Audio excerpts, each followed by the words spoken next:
দিনে ভাই ওই রকম আমাদের সমাজটাও পচে গেছে। আমাদের সমাজ পচে গেছে, কারণ দেখছেন না চারিদিক দিয়ে একটা দল ও একটা দল ও একটা দল, হাজারো দল বেরোচ্ছে, ঠিক না বেঠিক? হাজারো মত, হাজারো পথ বেরোচ্ছে, ঠিক না বেঠিক? এতগুলো আমার আব্বাজান বসে আছেন আজ থেকে 40 বছর আগে। আপনারা বলেন তো, বর্তমান দিনে যা দল যা মত বেরিয়েছে, 40 বছর আগে এত ছিল? ছিল না। কারণ যত দিন যাচ্ছে পাক পচছে, ঠিক না বেঠিক? আর তত বুঝবুঝ করে এক একটা দল এক একটা মত বেরোচ্ছে। তবে বলেন তো ভাই, সব থেকে চালাক মাছটা কে পুকুরে? কারণ পুকুরে তো অনেক মাছ বাস হয় না, অনেক মাছ বাস করে না, করে না? রুই মাছ, কাতলা মাছ, মৃগেল মাছ, শোল মাছ, বোল মাছ, হ্যাঁ, চাং মাছ। সব থেকে চালাক মাছের নাম কি? যে পাকাল মাছ। বুঝতে পেরেছে? পাকাল মাছ ও পাকে বাস করে, গায়ে পাক লাগায় না। ও ছুটে এসে পুক করে পাকে গুজে গায় আর ফুস করে বেরিয়ে পড়ে। অন্য মাছের বলে, ব্যাপারটা কি বলতো? কি সুন্দর পুক করে ঢুকছে, ফুস করে বেরোচ্ছে, গায়ে একটু কাদা লাগে না। তাহলে আমরা একটু দেখি কেমন লাগে। রুই মাছ, কাতলা মাছ, মৃগেল মাছ ওর দেখা দেখি, ওরাও একটু দেখি, আমরা একটু মাথা গুঁজি। ওর মতো মাথা গুঁজতে গেছে, অর্ধেকটা গিয়ে আটকে গেছে, না পাচ্ছে ঢুকতে আর না পাচ্ছে বেরোতে। লাস্টে কি হচ্ছে ভাই? ও ল্যাজ লড়িয়ে কি হবে? মরে যাবে, ঠিক না বেঠিক? ভাই ফিতনার সময় এসে আমি আপনি পৌঁছেছি। চারিদিকে ফিতনা আর ফিতনা, বুঝতে পেরেছেন? চারিদিকে ফিতনা আর ফিতনা। এই ফিতনার মাঝে বসবাস করতে হবে। গায়ে পাকাল মাছের মতো ফিতনা লাগালে চলবে না। আর যদি রুই মাছ, কাতলা মাছের মনে চালাকি করে দেখি তো কেমন দাঁড়া, একটু গায়ে লেগে দেখি একটু ওদের ওখানে যাই, একটু দেখি না, একটু হাতে মিলিয়ে দেখি, একটু সামনে যাই, চালাকি করে যাবেন, গক করে আটকে রয়ে যাবে, না পারবেন বেরোতে আর না পারবেন ঢুকতে। কি ঠিক না বেঠিক? তবে হ্যাঁ, পাকাল মাছের মতো বাঁচতে হবে। তবে আর একটা কথা ভাই, যখন পানি ঝমঝম করে হয়, পুকুর থেকে, নদী থেকে বা সমুদ্র থেকে কিছু মাছ জমিতে উঠে আসে না? কি মাছ বলেন তো? কি মাছ? জোরে বলেন। বড় বড় রুই, বড় বড় কাতলা, মৃগেল, তিমি, এগুলো পালায় পুকুর থেকে, নদী থেকে আর সমুদ্র থেকে। কোনগুলো ওঠে? পুঁটি মাছ, হ্যাঁ, ছোট ছোট। আরে বাংলায় বলেন না, ছোট ছোট কি? আরে ফচকে মাছ। কি বললাম? ফচকে মাছ। আর এগুলো তো বড় বড় তাবর, বড় বড় মাছ। আর এগুলো বেরোচ্ছে কারা? ফচকে মাছ। বুঝতে পেরেছেন?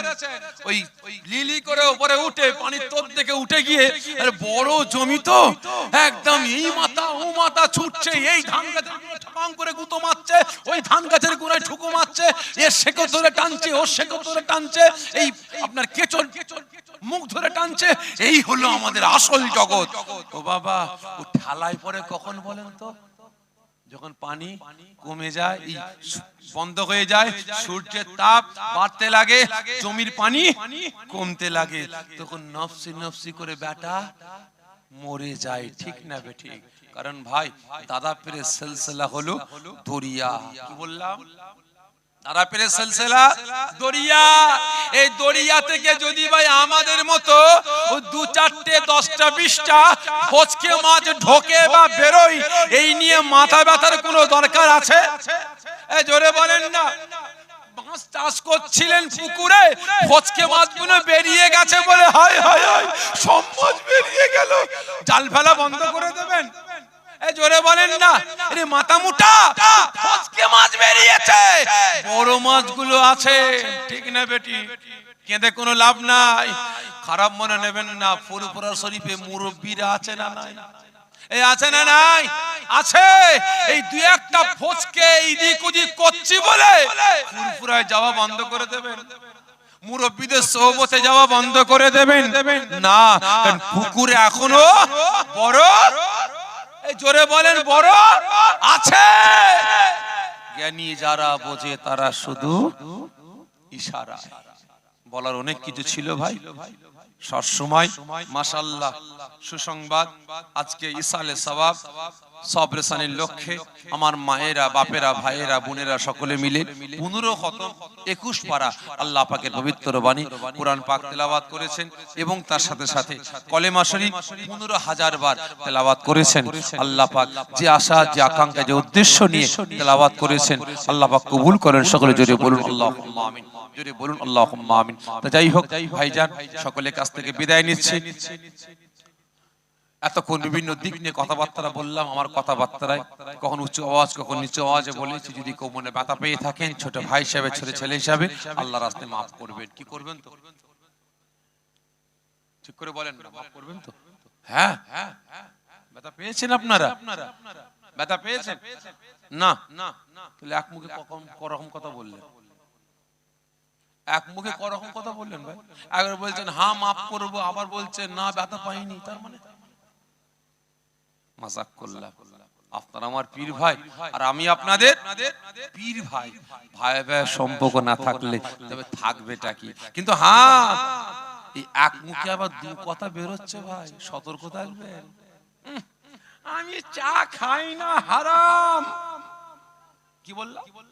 আমি চা খাই না, হারাম। নেমে গিয়ে বলছি লাল চা দাও না, খাবো। কি বললা? লাল চা খাবো। বুঝতে পেরেছে? ভালো করে বুঝবেন, এক মুখ দিয়ে এখন দু রকম কাজ চলছে। খুব সতর্ক থাকবেন। আল্লাহ পাক আমাকে আপনাকে সকলকে ফিতনাবাজদের হাত থেকে আমার আপনার জান, মাল, ঈমান, আমল, আকীদাকে আল্লাহ হেফাজত করেন। সকলে জোরে বলুন আল্লাহুম্মা আমিন। যে যা তেলাওয়াত করেছেন সকলে আমাকে কবুল করেন। আল্লাহুম্মা আমিন। রব্বানা আতিনা ফিদ দুনিয়া হাসানাতাও ওয়া ফিল আখিরাতি হাসানাতাও রব্বানা যালামনা আনফুসানা ওয়া ইল্লাম তাগফির লানা আল্লাহুম্মা সাল্লি ওয়া সাল্লিম اللهم نزات اللهم نزات اللهم اهدنا الصراط المستقيم اللهم اهدنا الصراط المستقيم رب ارحمهما كما ربياني صغيرا। আল্লাহ পাক আমরা গুনাহগার, আমরা বদকার, আমরা পাপী। আল্লাহ টোটা ফাটা নাপাক জবান দিয়ে দুরূদ শরীফ, কালিমা শরীফ, সূরা ইখলাস শরীফ, সূরা ফাতিহা শরীফ তেলাওয়াত করেছি। সারা দিন মাইক চলেছে, ছোট ছোট ভাই বোনেরা কোরআন পাক তেলাওয়াত করেছেন, নাত পাক তেলাওয়াত করেছেন, হামদ পাক তেলাওয়াত করেছেন। বাদ মাগরিব থেকে এতক্ষণ পর্যন্ত উলামা হযরতের ওয়াজ নসিহত করেছেন। আল্লাহ আপনার পবিত্র ঘর মসজিদের খাদেম, এলাকার নেতা, এলাকার সরদার